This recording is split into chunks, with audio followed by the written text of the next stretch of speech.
بسم اللہ الرحمن الرحیم۔ السلام علیکم ورحمۃ اللہ وبرکاتہ۔ 60 سنہری احادیث۔ حدیث نمبر 17۔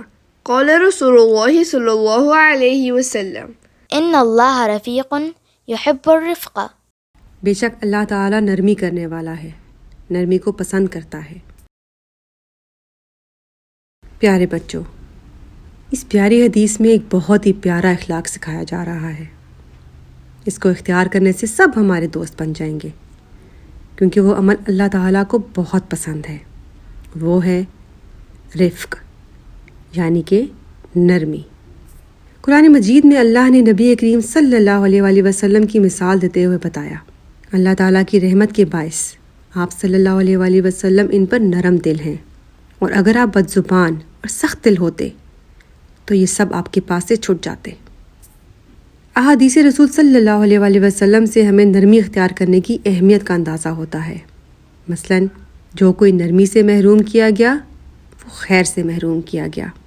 جب اللہ تعالیٰ کسی خاندان کے ساتھ بھلائی کا ارادہ کرتا ہے تو ان میں نرمی ڈال دیتا ہے۔ اللہ تعالیٰ نرمی کی بنا پر وہ کچھ عطا کرتا ہے جو سخت مزاجی کی وجہ سے نہیں عطا کرتا۔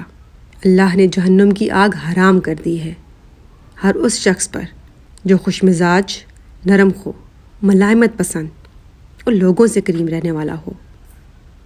معاملات اور گفتگو دونوں میں نرمی ہونی چاہیے، یعنی یہ یاد رکھا جائے کہ اللہ تعالیٰ بڑا ہے اور ہم صرف بندے ہیں۔ سب سے، خصوصاً اپنے سے چھوٹوں سے بھلائی اور محبت سے پیش آنا، انا کو ختم کرنا، غصے پر قابو پانا، گفتگو کرتے ہوئے لہجے میں مٹھاس رکھنا وغیرہ۔ اب دیکھیں کہ ہمارے پیارے نبی کریم صلی اللہ علیہ وآلہ وسلم نے ایک بہت غصے آنے والی بات پر بھی کیسے نرمی اختیار کی۔ ایک دفعہ مسجد میں ایک عرابی آیا۔ اس وقت مسجد کچی مٹی کی ہوتی تھی۔ وہ عرابی کھڑا ہو کر پیشاب کرنے لگا۔ لوگ اس پر جھپٹے۔ یہ دیکھ کر رسول اللہ صلی اللہ علیہ وآلہ وسلم نے لوگوں سے فرمایا کہ اسے چھوڑ دو اور اس کی پیشاب پر پانی سے بھرا ہوا ڈول ڈال دو، کیونکہ تم نرمی کے لیے بھیجے گئے ہو، سختی کے لیے نہیں۔ عملی نکات۔ نمبر 1، ہر ایک سے نرمی والا سلوک کرنا ہے، چاہے وہ آپ کا دوست ہو یا نہ ہو۔ نمبر 2، غصے کی حالت میں بھی اپنے آپ پر قابو رکھنا ہے اور سختی سے بات نہیں کرنی۔